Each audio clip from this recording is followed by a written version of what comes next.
March 11. నీ ప్రతివాదితో నీవు త్రోవలో ఉండగానే త్వరగా వానితో సమాధానపడుము. లేని ఎడల ఒకవేళ నీ ప్రతివాది నిన్ను న్యాయాధిపతికి అప్పగించును, న్యాయాధిపతి బంట్రౌతుకు అప్పగించును, నీవు చెరసాలలో వేయబడుదువు. మత్తయి 5:25. ఈ వాక్య భాగం నుండి మనం నేర్చుకునే ప్రాథమిక పాఠాలలో ఒకటి, క్రైస్తవులు వ్యాజ్యములలో పాల్గొనడానికి మొగ్గు చూపకూడదు. అన్యాయాలకు మరియు నష్టాలకు పరిహారం కోరుతూ న్యాయస్థానానికి పరిగెత్తడం ఒక సహజమైన ప్రతిచర్య. కానీ విశ్వాసి సహజమైన ప్రతిచర్యల కంటే ఉన్నతమైన సూత్రాల ద్వారా నడిపించబడతాడు.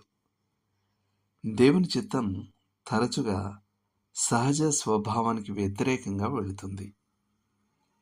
నేడు మన న్యాయస్థానాలు ప్రమాద కేసులు, వైద్యుల నిర్లక్ష్యపు వ్యాజ్యాలు, విడాకుల కేసులు మరియు వారసత్వపు దావాలతో నిండిపోయాయి. చాలా సందర్భాలలో ప్రజలు త్వరగా ధనవంతులు కావాలనే ఆశతో న్యాయవాది వద్దకు పరిగెత్తుతారు. కానీ క్రైస్తవుడు చట్టపరమైన ప్రక్రియల ద్వారా కాక ప్రేమశక్తి ద్వారా విషయాలను పరిష్కరించుకోవాలి. ఎవరో చెప్పినట్లుగా, మీరు చట్టపరమైన ప్రక్రియలోకి వెళితే ఆ చట్టపరమైన ప్రక్రియలే మిమ్మల్ని పట్టుకుంటాయి మరియు మీరు చివరి పైసా వరకు చెల్లించాల్సి వస్తుంది. గెలుస్తానని ఖచ్చితంగా చెప్పగల ఏకైక వ్యక్తి న్యాయవాది. అతని రుసుముకు హామీ ఉంటుంది. ఒక కార్టూన్ ఈ ప్రక్రియను ఇలా చిత్రీకరించింది. ఒక వాది ఆవు తలను లాగుతున్నాడు, ప్రతివాది ఆవు తోకను లాగుతున్నాడు, న్యాయవాది ఆవు పాలను పితుకుతున్నాడు.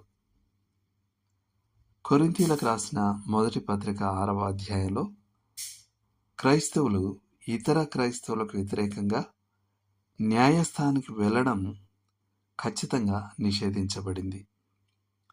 ఒక విషయం ఏమిటంటే, వారు తమ వివాదాలను సంఘంలోని ఏదైనా ఒక జ్ఞాని యొద్దకు తీసుకొని వెళ్ళాలి. కానీ అంతకు మించి ఈ లోక వ్యవస్థ యొక్క న్యాయాధిపతుల ముందు వ్యాజ్యానికి వెళ్ళడం కంటే అన్యాయము సహించుటకు, మోసపోవుటకు వారు ఇష్టపడాలి. ఇది యాదృచ్ఛికంగా విశ్వాసులైన భాగస్వాముల మధ్య విడాకుల కేసులన్నిటినీ తోసిపుచ్చుతుంది.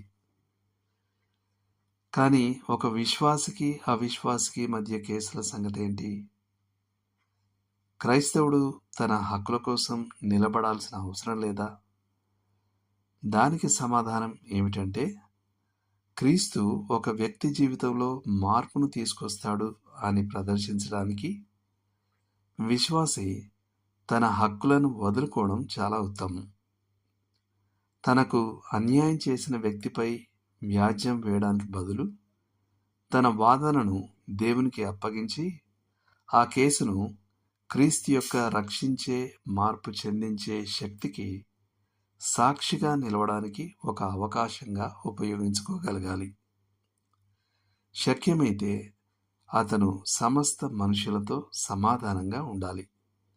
రోమా 12:18.